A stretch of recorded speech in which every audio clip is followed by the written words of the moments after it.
माशाअल्लाह पीर कामरान खिजर नुशाही साहेब आस्ताना आलिया कादरिया नौशागंज बख्श रहमतुल्लाह अलैह सहनपाल शरीफ गुफ्तगू फरमा रहे थे और आप जोर दे रहे थे कि औलिया अल्लाह के साथ निस्बत किस तरह रखनी है और उस निस्बत के क्या फ़वाइद हासिल होंगे। आपने बड़े खूबसूरत अशार की रोशनी के अंदर अपने मौजू को, अपनी बात को बयान किया। अल्लाह रब्बुल इज़्ज़त आपके इस फैज़ान को पूरी उम्मत मुस्लिमा के लिए आम फरमाए। अभी मैं जिस शख्सियत को दावत खिताब देने लगा हूँ, इंतहाई हमारे लिए मुअक्किर शख्सियत हैं, मुअज़्ज़ज़ हैं, इसलिए कि क़िबला साहिबज़ादा पीर सैयद मोहम्मद सोबान शाह साहिब आप भी इनके शागिर्द हैं। मेरी मुराद जनाब डॉक्टर मोहम्मद शाहिद हबीब साहिब आप तशरीफ लाएं और अपनी खूबसूरत गुफ्तगू से हमारे क़ुलूब व अज़हान को मुनव्वर फरमाएं। उनकी आमद से पहले जोरदार नारा लगाइए, नारे तकबीर, नारे रिसालत, नारे हैदरी, बज़्मे गौसिया, सैयदी मुर्शदी, सैयदी मुर्शदी डॉक्टर मोहम्मद शाहिद हबीब साहिब।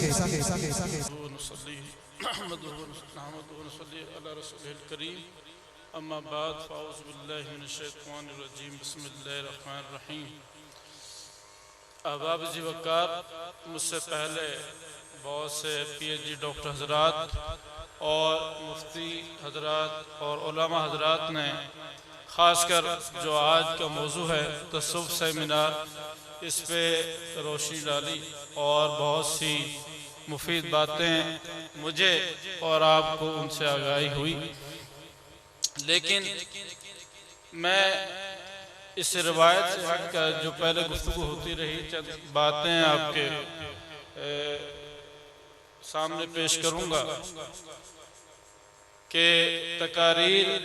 और इस तरह की गुफ्तगू आप पहले भी सुनते रहेंगे इंशाअल्लाह। और ये जो आस्ताना और जो मदरसा है इसका फैज़ जारी सारी रहेगा। अहबाब जी वक़ार, जो तसव्वुफ़ है ये कोई नई चीज़ नहीं है और जो हुज़ूर नबी करीम सल्लल्लाहु अलैहि वसल्लम ने अपने सहाबा किराम की तरबियत की। आपको पता है कि इस्लाम की सबसे पहली यूनिवर्सिटी वो सुफ़ा यूनिवर्सिटी थी और सुफ़ा एक चबूतरा था जो मस्जिद नबवी सल्लल्लाहु अलैहि वसल्लम के साथ मुत्तसिल था। और वो सहाबा किराम जो मुसलमान होते अपने घर, अपने मुल्क, अपने इलाकों को छोड़ते तो उनका मस्कन ये सुफ़ा होता था कि आप वहाँ बैठते और जब हुज़ूर सल्लल्लाहु अलैहि वसल्लम मस्जिद नबवी में तशरीफ लाते तो आप वहाँ आपको सुनते और वहाँ सीखते और उसके बाद आपस में तकरार करते। तो इस्लाम की सबसे पहली यूनिवर्सिटी थी वो सुफ़ा यूनिवर्सिटी थी जहाँ पर तालीम और तरबियत की बातें होती। मैं आज ये बात आपसे अर्ज करना चाहता हूँ कि जब तक हम अपनी औलादों को दीन और दुनिया की तरबियत नहीं देंगे, यानी जो स्कूल कॉलेज जो हमारे सामने जो एजुकेशन है ये एक वेस्टर्न नुक्ता नज़र है, यानी मुसलमानों के मगलूब होने के बाद आज हम यूनिवर्सिटियों में पढ़ रहे हैं, कॉलेज में पढ़ रहे हैं, वो हम अपनी दुनिया कमाने के लिए पढ़ रहे हैं, उससे तरबियत का कोई ताल्लुक नहीं है। और जो खानकाहें जहाँ औलिया किराम हैं, सूफिया किराम हैं, वो लोग जो इस पुरफितन दौर में दीन के लिए काम कर रहे हैं, आपके औलादों की तरबियत के लिए काम कर रहे हैं और जहाँ हमें ये लगता है कि हम उनसे बहुत कुछ सीख रहे हैं और हम अपनी आखिरत संवार रहे हैं, तो ऐसे इदारों को लामहल्ला तौर पे चलाने के लिए वसाइल की ज़रूरत होती है। जहाँ हम इतना खर्च करते हैं दुनियावी कामों के लिए, हमें चाहिए कि ऐसे इल्मी इदारे जो आप इससे कोई फीस नहीं लेते, जो आपके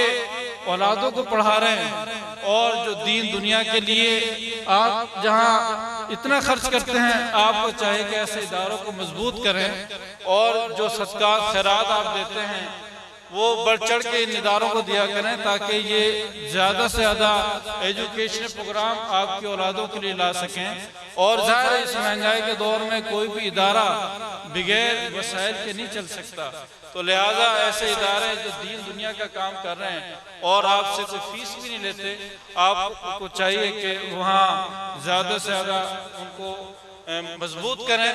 और दर में सुखने उनकी मदद करें, ताकि वो दीन का ज़्यादा से ज़्यादा काम कर सके। बहुत शुक्रिया।